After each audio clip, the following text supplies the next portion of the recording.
ang GMA Regional TV, One Mindanao.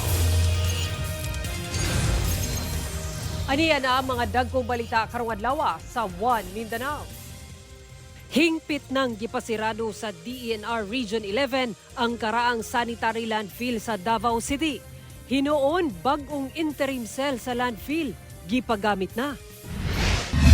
Siyam ka mga personahe sa LTO Caraga, sikop sa entrapment operation sa PNP. Exclusive! 57 anyos nga lalaking upat katuig na nga wanted. Dakpan sa Cagayan de Oro City sa CIDG Lanao del Norte. Og sa RTV Presents, magnitude 7.8 nga linog. Mitatak sa kasaysayan nga usa sa pinakakusog nga linog sa Pilipinas. Ato sa balikan ang istorya sa amahan nga padayong nagbangutan sa pagpanaw sa iyang tibuok banay tungod sa linog. Kini ang GMA Regional TV, One Mindanao. Mayong hapon, Mindanao. Ako si Sara Hilomen Velasco. Hingpit ng gipasirado sa DENR Davao Region ang daang sanitary landfill sa Davao City. Hinuon gipagamit na ang bagong interim cell sa sanitary landfill nga kalabayan ug basura sa syudad. Ani report. Opisyal na nga gianunsyo sa DENR Davao Region ang permanenteng pagsirado sa daang sanitary landfill sa Barangay New Carmen sa Tugbok District, Davao City adlaw Biyernes. Bawal na kining labayan og basura apan mamahimo lang nga makapahigayon og mitigating and rehabilitation activity ang lokal nga kagamhanan. Last June 17, nag-release mi og order, no? Ang DNR-AMB nag-release mi og order for the permanent closure of the old SLF. Kasi naka-issue magud pud tag murag temporary lifting atong suspension order. It was only up to June 16 because the commitment then of the LGU is by June 17 ready na daw ang interim cell sa new SLF. Matod sa DENR Region 11, mamahimo ng labayan og basura ang bag-ong interim cell sa landfill sanglit as of 3 p.m. niadtong June 17. Anaa na kini sa 90% ready. Gumikan niini dunay mando ang DENR Region 11 sa Davao City LGU nga dapat mapasa sa sulod sa 30 ka adlaw. Amo ako din gi-require ang LGU to submit their draft, no? Draft na safe closure and rehabilitation plan. That is required in every SLF na nagasarado na. Nagpadayon gihapon ang monitoring sa DENR Region 11 sa Davao City LGU kalabot sa gimando niining recommendation aron dili masubli ang nahitabong trash slide niadtong May 20 kung asa duha ang patay, usa ang missing ug duha ang samdan. Kinahanglan padayon ang slope stabilization, na sila i-introduce din na kaning mga sheets covering murag fence around the area. And another portion, i-elevate nila ang barangay road. Kana mo na ang mga mitigating measures na gicommit sa LGU. Ginakuhaan pa og pahayag ang Davao City LGU kalabot niini. Kauban si Melchor Awing ug Jojo Solarte, Sara Hilomen Velasco. One Mindanao. Siyam ka mga personahe sa Land Transportation Office Caraga ang dakpan sa entrapment operation sa kapulisan. Nag-ugat ang operasyon sa reklamo nga nagapangayo kini og kwarta sa ilang masita diya sa kalsada. Ang detalye sa report ni James Paulo Yap. Dakpan sa hiniusang pwersa sa Buenavista PNP, Police Regional Office 13, Regional Intelligence Unit, kining siyam ka mga personahe sa Land Transportation Office kon LTO Caraga sa munisipyo sa Buenavista, Agusan del Norte niadtong adlong Huwebes. Sa video nga kuha ni Gatsby Monte de Ramos, makita ang mga LTO enforcers nga nakakordon o gipalingkod sa kilid sa dalan samtang gipalibutan sa mga pulis. Sumala pa, gapangikil sila sa matang motorista nga ilang masita sa kalsada. Ato ang LTO Task Force, nakakuha silang information nga adunay usa ka team, no, sa ilaang LTO lokal nga naay mga Graft and Corrupt Practices Act, no, nga gipanghimo That is why ilang gisabutan sa ato ang R2 or Rio 13 nga mag-entrapment operation. Apan ang maong aligasyon, gipang himakak sa team leader sa mga LTO enforcers. Wala sir, usually yun sir, nikit yun may diha sa dalan. Nikit namin siguro, nayuban mga motorista na maulit sa amuha, masipo sa amuha, o na ang ilang kuhan. So wala may tanang problema kung kumplito lang sila. Samtang gikumpirma ni LTO Yusek Alan Nobleza ang gipahigayon nga law enforcement operation batok sa siyam ka mga LTO personnel. Gipasalamatan sab niini ang kooperasyon sa mga driver nga nabiktima sa maong mga enforcers. Nasa kote natin itong mga tao dito na matagal nang gumagawa ng ganitong hindi magandang bagay. Ako si James Paulo Yap, 1 Mindanao. Usa ka ambulansya ang nahulog sa dagat sa usa ka pantalan sa Mabuhay, Zamboanga, Sibugay. Ani ang report? Maayong pagkahumol sa tubig dagat ni ining ambulansya nga nahulog gikan sa Hula-Hula Port sa Mabuhay, Zamboanga, Sibugay pasado alas 8 Miyerkules sa buntag. Buta nga gikalisang sa mga residente nga nakakita. Gilayong gibira ang maong ambulansya gamit ang PC sa MDRRMO o BFP aron mahawas.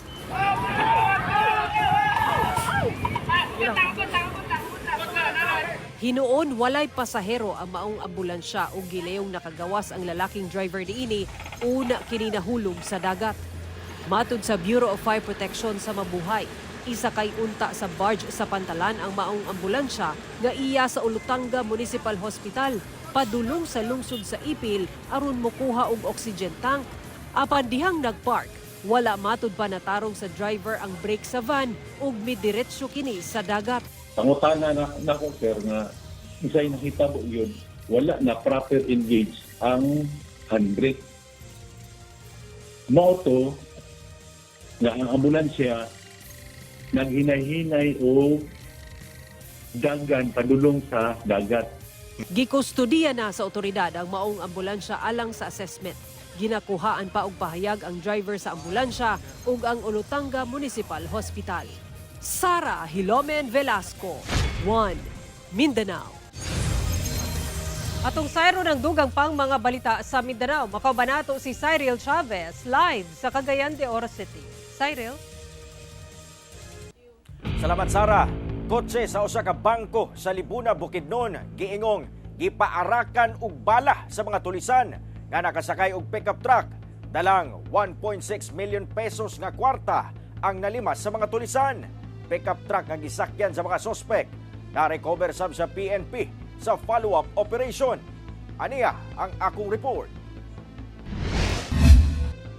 Nangabuak nga samin og tadtad sa bala.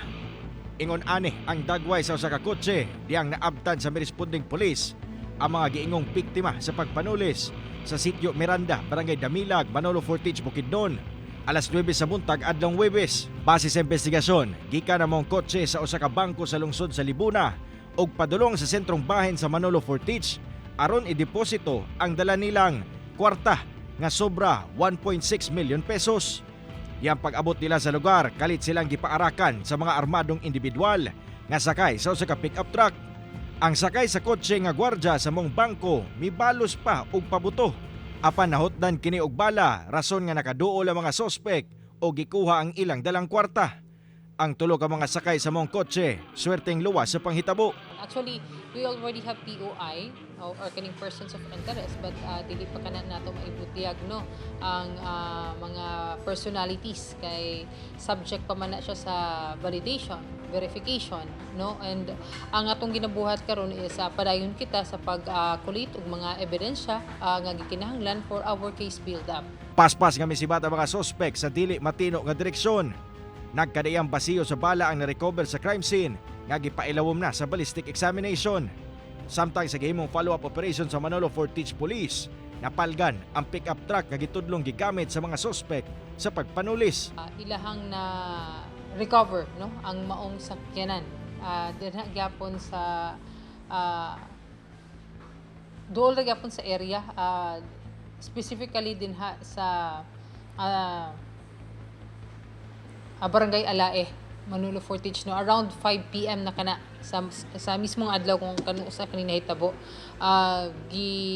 Murag ang ilahang panglantaw gitago lamang kini, no, kay naaman kini sa hilit na lugar, not along the national highway but hilit na lugar nga murag tuyo gud nga gitaguan. Daghang anggulo ang ginalantaw karon sa kapulisan atol sa ilang nagpadayong investigasyon ug usa na niini ang posibleng inside job. Busa, usa sa mga ginasubay karon sa PNP ang rehistro sa mong pick-up truck aron mapatawag ang tag-iya niini. Padayon sab ang panawagan sa otoridad sa mga individual nga adunay impormasyon sa panghitabo nga makikalayon kanila. Kauban si Roland Cañas, Cyril Chavez, One Mindanao. TV ang GMA Regional TV. One Mindanao. Usa ka lalaki nga most wanted sa PNP sa kasong acts of lasciviousness dakpan sa CIDG-10 sa Cagayan de Oro City. Ang detalye sa report ni James Paulo Yap, exclusive.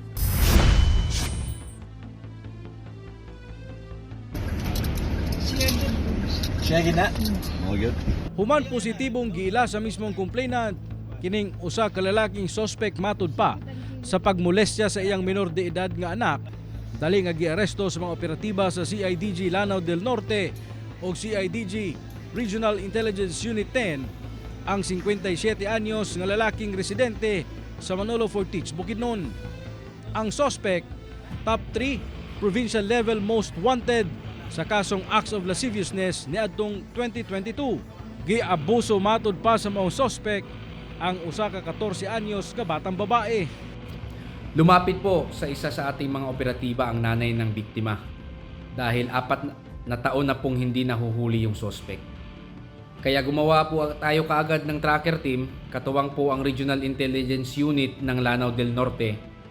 And in less than a month ay nalocate po natin at ikinasa ang oplan pagtugis at paghuli ng suspect. Sumala sa inahan sa biktima nga samtang nagsakay kuno og habal-habal ang iyang anak, kinsa gimanihuan sa suspect, kalit lang kuno nga nagbinastos ang maong suspect. Hinimas-himas niya ang paa ng anak ko. Pinipilit niyang magpunta sa kanilang bahay. Takot na takot ang anak ko. Sa karon nakakustodiya na ang suspect ug nakatakda kining ipresenta sa korte alang sa disposisyon sa iyang kaso. Ako si James Paulo Yap, One Mindanao. Nasiplatang naglutaw-lutaw ang usa ka patay nga dugong duol sa baybayon sa Glan, Sarangani.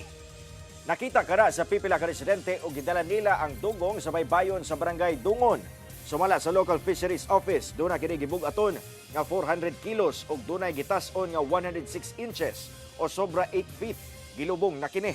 Ginatun-an pa ang rason sa pagkamatay ni ini ug kung doon na kini kalabutan sa magnitude 7.8 nga linog sa Sarangani ni adtong June 8. Base sa ulahing datos sa National Disaster Risk Reduction and Management Council, misaka na sa 77 ang ihap sa mga namatay tungod sa linog.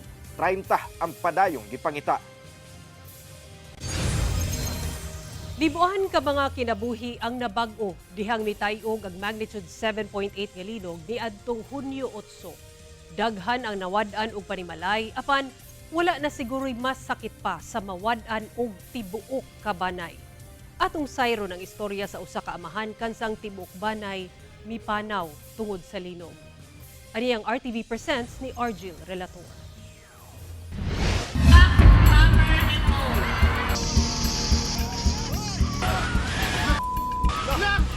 Sa daw usa ka pamilukan. Mga balay, mibigay, mga ligon o pipila ka istruktura nangatumpag ug ang mga kinabuhi nangahugno. Kini human mitay-og ang ikatulo sa pinakakusog nga mga linog sa Pilipinas nga milapas sa magnitude 7. Ang magnitude 7.8 nga linog nga misentro sa Maasim, Sarangani Province niadtong Hunyo 8 nga nabati sa halos tibuok isla sa Mindanao. Kini ang labing unang pinakakusog nga linog sa probinsya sa Sarangani ug ang ikaduha sa mga pinakakusog nga linog sa Mindanao. Tuig 1976, halos 50 ka tuig na ang milabay. Nabati ang pinakakusog nga linog sa Pilipinas, ang magnitude 8.1 nga linog sa Moro Gulf sa Mindanao. Gisundan kini sa magnitude 7.8 sa Luzon nga susama ang gikusgon sa bag-ulang milabay nga linog sa Sarangani. Dugo og singot kong ihulagway sa mga apektadong residente ang ilang gibubo nga paningkamot aron doon na sila'y matukod nga balay. Apan karon wala na sila'y mapuy-an. Sa tala sa NDRRMC, niabot na sa 1.4 million ka magbanay ang apektado sa linog. Apan wala na siguro'y mas sakit pa kung kadugo na gayod, ilabi na mismong pamilya ang sa usa ka pamilukan mupanaw tungod sa maong pait nga panghitabo. Kini ang nahitabo sa pamilya ni Roldan Dante nga taga Glan, Sarangani. Mipanaw ang iyang asawa, iyang 3 anyos nga babaeng anak ug ang 9 ka bulan nga baby boy. Pulos na datugan sila sa nahugno nga pader sa ilang balay. Lakip sila sa 78 nga ihap sa mga namatay sa linog. Nakita ko lagi panginabuyan kay para makapalit ko ng sundan.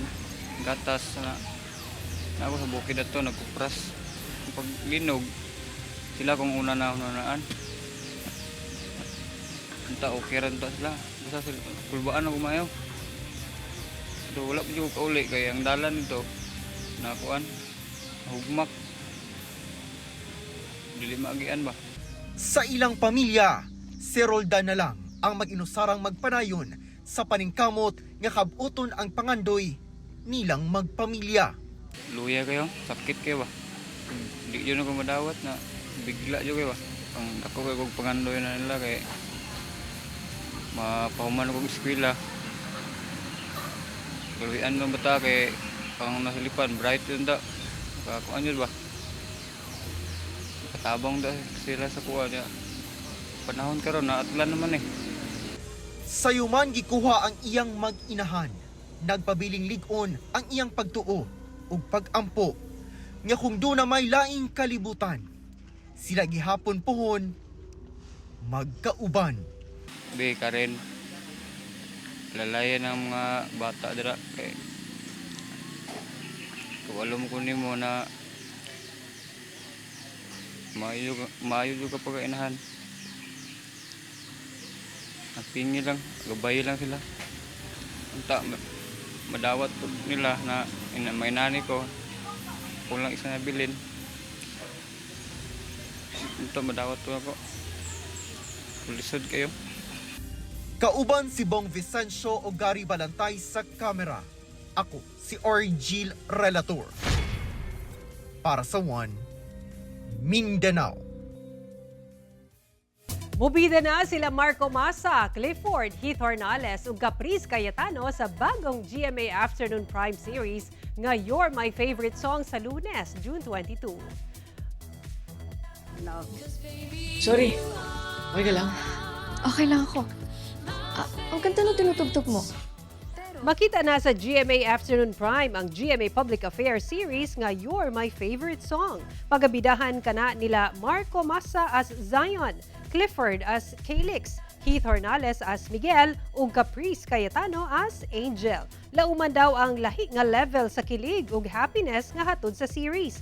Kauban sab sa cast sila Sparkle Stars Princess Alia, Lee Victor, Waynona Collins, Gio Mihana, Cairo Lazarte ug Andre Fajardo. Samtang sa magpakailanman, sayre ang istorya sa usa ka amahan nga vlogger nga nagpabiling ligon luyo sa kahimtang sa anak nga grabe nga sakit. At tangi ang Father's Day special nga My Father Vlogger, The Dondon Havana Story sa magpakailanman ugma June 20, 8:15 p.m. sa GMA. Giablihan na sa DPWH Region 11 ang upat ka lane sa Rojas Exit sa Davao Coastal Road Segment B kon Times Beach Rojas Avenue sa Davao City. Sa pahayag sa ahensya, Lunes sa hapon hingpit nang giablihan ang dalan human inisyal nga giablihan iadtong Disyembre sa nakalabayng tuig. Tungod niini gilauman nga mas mupaspas ang dagan sa trapiko sa lugar ug mahimong hapsay ang biyahe sa mga motorista. Sa pagpanubay sa GMA Superradyo Davao, mamahimo na makadiretso ang mga motorista gikan Rojas Exit padulong sa Rojas Avenue. Apan pabiling ginabawal ang pag-left turn gikan Rojas Exit padulong sa Quimpo Boulevard.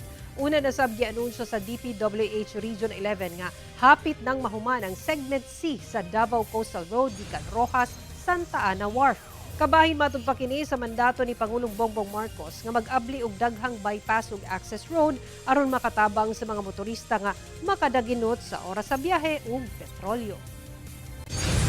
Moabot na sa dulan 60% ang nahuman sa Samal Island Davao City Connector Bridge Project. Sumala ni John Christian Gaden, ang project engineer sa SIDC, sa impormasyong nakuha sa GMA Superradyo Davao. Nagpadayon ang pagtrabaho sa tulay nga target mahuman sa unang quarter sa 2028. Ang Samal Island Davao City Connector Bridge Project dunay gilayon nga 4.76 kilometers, 4 ka lane ug toll-free nga tulay nga nagakonekta sa Davao City paingon sa Island Garden City of Samal. Kuno galing mahuman na ang proyekto, gilaumang anaa na lang sa dulan 5 ka minuto ang biyahe patabok sa Samal, Davao City ug vice versa. Gikan sa kasamtangang dulan 1 ka oras nga biyahe sa mga barge. Search and rescue operation sa lalaking hiker nga gikatahog na wala sa Mount Kalatungan sukad sa milabayng semana gi-extend sa otoridad og napulo ka adlaw gikan sa standard nga 7 ka adlaw. Ani report. Human ang pipila ka adlaw nga gilibot ang kalasangan sa Mount Kalatungan sa Pangantukan, Bukidnon. Nakauli na ang unang search and rescue team aron pangitaon si Alcard Zamayla, ang 31 anyos nga hiker nga nawala sa milabayng semana human nga misaka sa mong bukid. Sa kuwang video ni Emily Flo, kita ang pipila ka mga hiker nga hinay-hinay nga mibaktas pabalik sa sentrong bahin sa lungsod. Pakyas ang ilang grupo nga makita si Zamayla. Usasab sa kalisdanan sa rescue groups nga misaka ang kalisod sa terrain sa kalasangan, lakip na ang pausab-usab nga panahon. Padayon sab ang mga panagpulong nga ginahimo sa MDRRMO Pangantukan, uban ang PDRRMO Bukidnon, PNP, AFP, Penro ug uban pang search and rescue groups aron maidentifika ang mga lugar nga ila nang nasuroy kung asa wala nakita si Zamayla. Karon gianunsyo na sa Pro 10 nga gikan sa standard nga 7 days search and rescue operations. Gisaka na nila ngadto sa napulo ka adlaw ang operasyon.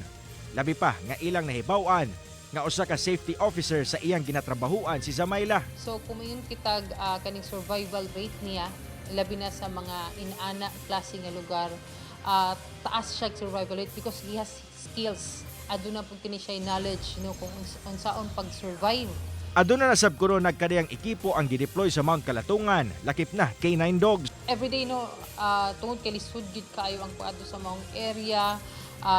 Aduna kitay mga pag-rotation, lahi-lahi na pud na team ang mosulod. Ilisa na pud sila sa laing nga team so far sa pagkakaroon nga karon nga adlaw wala pa gid kitay na dawat nga any significant development. Karon padayon ang search and rescue operation sa Mount Kalatungan aron makita si Zamayla. Ana-ana sa ikapitong adlaw ang rescue operation karon, sukad ulahing nakita si Zamayla ni atong June 12 sa buntag.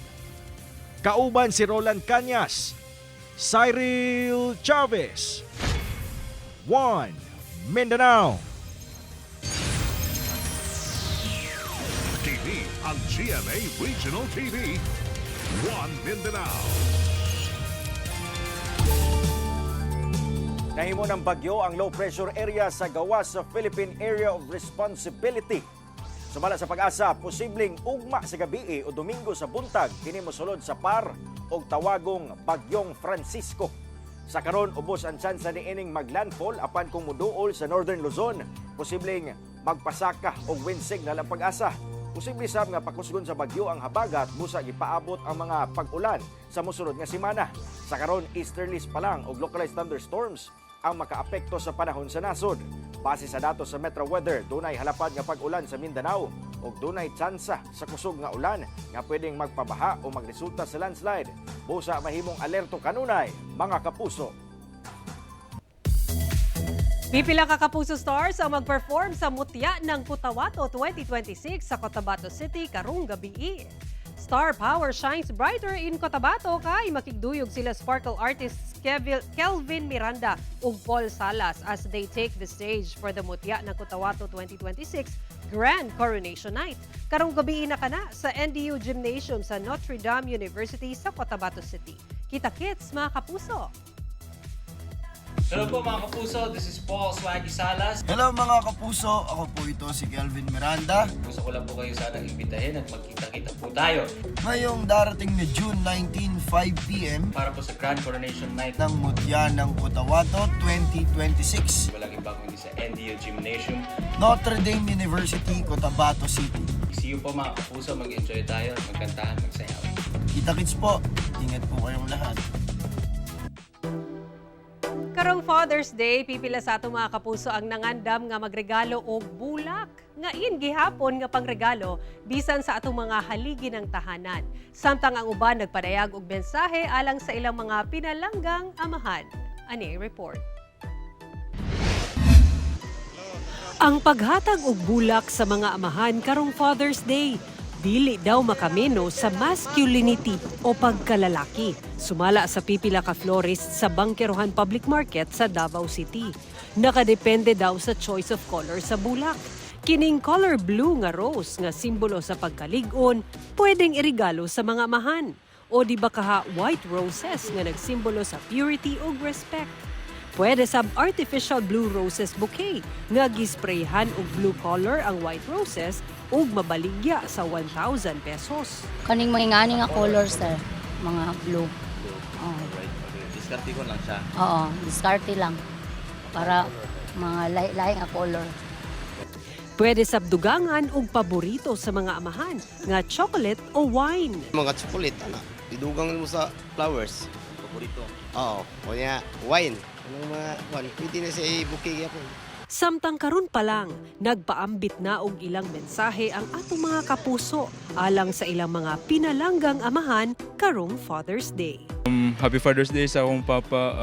Salamat sa mga sakripisyo mo una, especially itong mga times na nag-duty ka sa hospital tapos ginahatod sundo minimo sa ikan eskwelahan and hatod karon na bisan lisod ang mga circumstance na uyapon ka sa mga.